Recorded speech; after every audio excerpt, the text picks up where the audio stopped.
Umentri rangba ka jela me galiaw konrad ke sangma hadien balawai ka jelang ka kanhun menteri ka sorgar jela menta ka artrek rampang arhajar arkwat ula pentep baki pulit kilayo ban kem hadu saungut kibrio ki badan kti ha ka jingpam thai bom men ha ka janmit ka singiu blai ha Khyndai Lad ha ba kren bat kilar thai kubor u konrad ulo ong bakini ki de ki badan kti bakan thup langru ya kibrio ba pen biang ki tiar kitar ban snabom bat ulo ong ru ba ka jingtoket kadang ya saprang ban pet badang don em kibaye don kti lang. The cabinet meeting was to brief the cabinet members and discuss about the law and order situation in the state.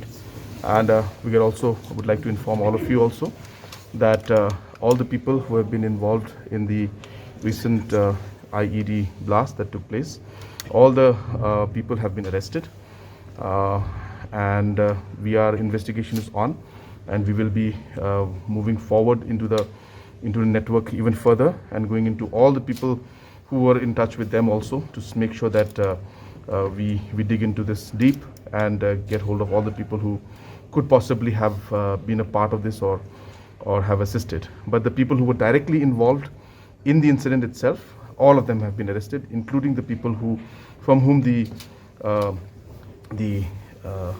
dynamite sticks were procured, including the people who placed it and including the people who had made it. So all the people concerned have been arrested. We wanted to brief the cabinet on that.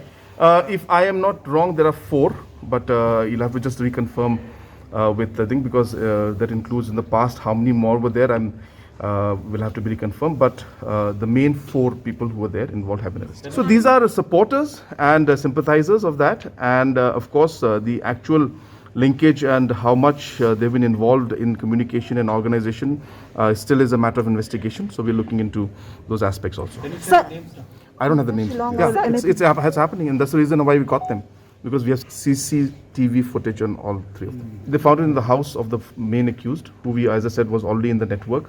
We knew, we had all the information and intel about these people, and as soon as this happened, we activated the network, went to his house, and we found that in his house. What did they plan to keep this out of? That we don't know. That investigation is on. No, this is, as I said, I'm very clear, and we have made it clear yesterday also that we will be very firm on this, and we will take very firm and strict action on this, and all the people who have been involved will be caught, and that has been done, and we will continue to do this. Those who intend to create fear and terror will not be spared. So we will do everything that is required to be done.